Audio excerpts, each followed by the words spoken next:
안녕하세요. 주말 아침입니다. 조 전 장관 관련 사건에 대해 많은 말씀을 주셨는데 혹시나 검찰이 이 수사를 제대로 하지 못할까 하는 걱정 때문이 아닌가 싶다. 제가 오늘 드릴 수 있는 말씀은 그런 걱정 마시고 어떤 사건이든 법과 원칙에 따라서 엄정하게 수사하고 법에 따라서 드러난 대로 결론을 내겠다는 것입니다. 지난 10월 17일 서울 서초동 대검찰청에서 열린 국회 법제사법위원회 국정감사장. 윤석열 검찰총장은 조국 전 법무부 장관 일가족 수사에 대해 여러 차례 법과 원칙에 따라 수사할 것이라 강조하며 이처럼 말했다. 당시는 조 전 장관의 부인 정경심 동양대 교수의 6차 소환 조사가 이뤄진 직후였고 정 교수의 사문서 위조 혐의 첫 공판 준비기일과 검찰의 구속영장 청구를 앞두고 있던 시점이었다. 한창 문제시됐던 피의 사실 공표와 관련한 질의가 나오자 윤 총장은 제가 대검에 오고 난 뒤 수사 공보를 글로벌 스탠다드 수준으로 업그레이드했다며 이렇게 덧붙였다. 우스개 얘기지만 검찰이 한 달 넘게 수사했지만 나온 게 없다는 얘기가 검찰 수사를 비판하는 쪽에서 많이 흘러나오는 것으로 안다. 그런 말을 하는 자체가 저희가 수사 내용이 바깥으로 나가는 것을 많이 틀어막았기 때문입니다. 이후 숱하게 회자된 윤석열 총장의 법과 원칙 발언의 핵심이다. 그럼에도 윤 총장의 제대로가 일가족을 탈탈 터는 먼지떨이식 수사가 아니었는지 40여 일이 지난 지금도 의구심을 제기하는 이들이 적지 않다. 짧은 재직기간 조 전 장관을 인터뷰했던 시사인의 고재규 편집국장도 그중 한 사람이다. 조국 수사는 인디언 기우제? 조국 전 장관 수사는 인디언 기우제를 떠올리게 한다. 비 올 때까지 기우제를 지내듯 구속영장 청구 사유가 나올 때까지 그동안 검찰이 수집한 첩보 파일을 다 끄집어내 탈탈 털어보자는 심산 같다. 수사도 사실상 무계한이다.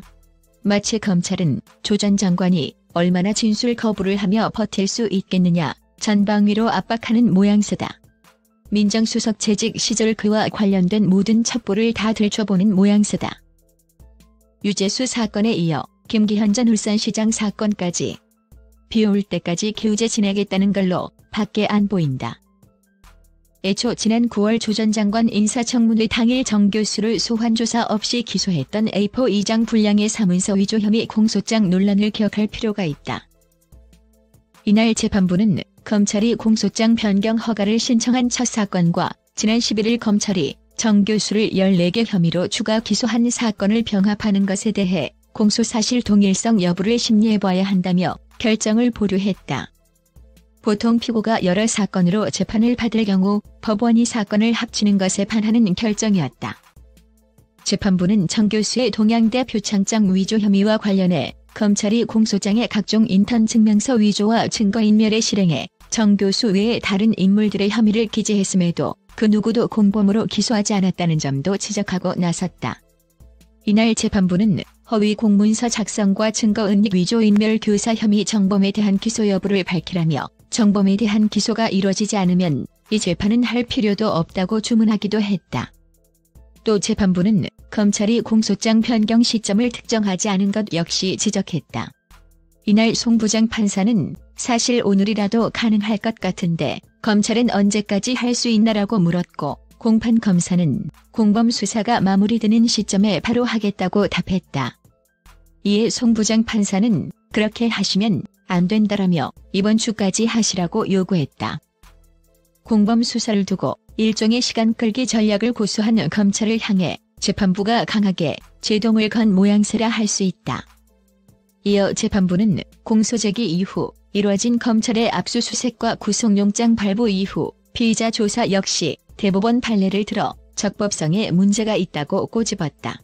송 부장 판사는 압수수색에서 드러난 것이 증거로 사용되면 적절하지 않을 것 같고 피의자 신문조서도 원칙적으로 사용하기 어렵다고 밝혔다. 오늘 열린 정 교수의 두 번째 재판 준비기일에서 재판부는 두 사건을 합칠지 결정을 하지 않았습니다. 대신 검찰 수사에 의심스러운 점이 있다고 지적했습니다.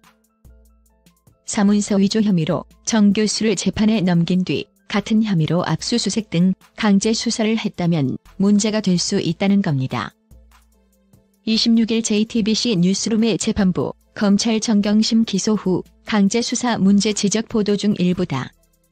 이쯤 되면 정경심 사문서 위조 혐의에 대한 검찰의 공소 사실 자체가 난국에 빠진 수준이라 할 만하다. 일각에서 정 교수의 사문서 위조 혐의 재판에 공소기각 가능성을 제기하는 이유다. 기자 출신인 양지열 변호사도 같은 날 본인의 페이스북에 이런 촌평을 남겼다. 한마디로 말해 수사와 기소가 법과 원칙을 지키지 않았다는 것입니다. 확인도 하지 않은 채 재판부터 넘겨놓은 다음 압수수색을 벌였고 범죄가 되는지도 명확하지 않은 혐의들까지 공소장에 포함시켰다는 것이지요. 물론 잘잘못은 끝까지 따져봐야 하겠지만 법을 집행하겠다는 검찰이 손을 더럽혔다는 사실을 법원이 꼬집은 겁니다. 실체적 진실 못지않게 절차적 정당성을 요구하는 것이 법과 원칙입니다. 수사권을 갖고 보복하면 그게 깡패지 검사냐. 이러한 재판부의 문제 제기는 이미 첫 공판 준비 기일에서도 감지됐던 부분이다. 당시 보도를 종합하면 검찰의 추가 기소로 재판부가 바뀌기 전 첫 심리를 맡았던 서울중앙지법 형사합의 29부는 검찰이 사건 기록 열람, 복사를 허용하지 않은 것을 두고 2주 안에 실질적인 조치를 취하라고 통보했다. 새로운 사유가 없으니 변호인 측 요구대로 사건 기록 열람, 복사를 허용하란 취지였다. 이에 대해 강 부장 판사는 사건 기록 중 어떤 부분이 수사와 연관된 것인지 자세히 이야기하고 있지도 않다라고 꼬집기도 했다. 당시 공판검사는 공범 수사 등을 이유로 수사 중이란 답을 거듭했다. 틀린 말은 아니었다. 잘 알려진 대로 검찰은 같은 달 23일 구속된 정경심 교수를 상대로 수차례 소환 조사를 이어간 바 있다.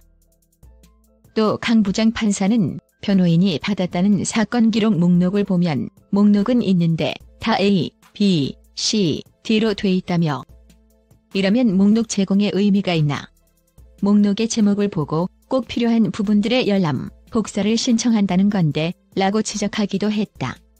검찰이 공소장에 참고인들의 이름을 지운 증거 목록을 기재한 것에 대한 재판부의 혼란이었다. 검찰의 공소 사실은 재판에 있어 양측의 주장일 뿐이다. 정 교수의 2차 공판 준비 기일에서 재판부가 확인시켜준 사실이다. 검찰의 공소 사실은 물론이요, 검찰 발표의 사실만을 두고 범죄 사실로 단정하는 듯한 언론 보도가 얼마나 성급하고 과도한가와 함께 결국 미심쩍 왔던 공소시효에 맞춘 검찰의 1차 기소나 백화점식 혐의 나열을 자랑한 추가 기소 역시 재판 과정에서 제동이 걸릴 가능성이 제기된다. 향후 재판 과정을 지켜보아야겠지만 법과 원칙을 강조했던 윤석열 총장의 책임론 역시 무거워질 수밖에 없다.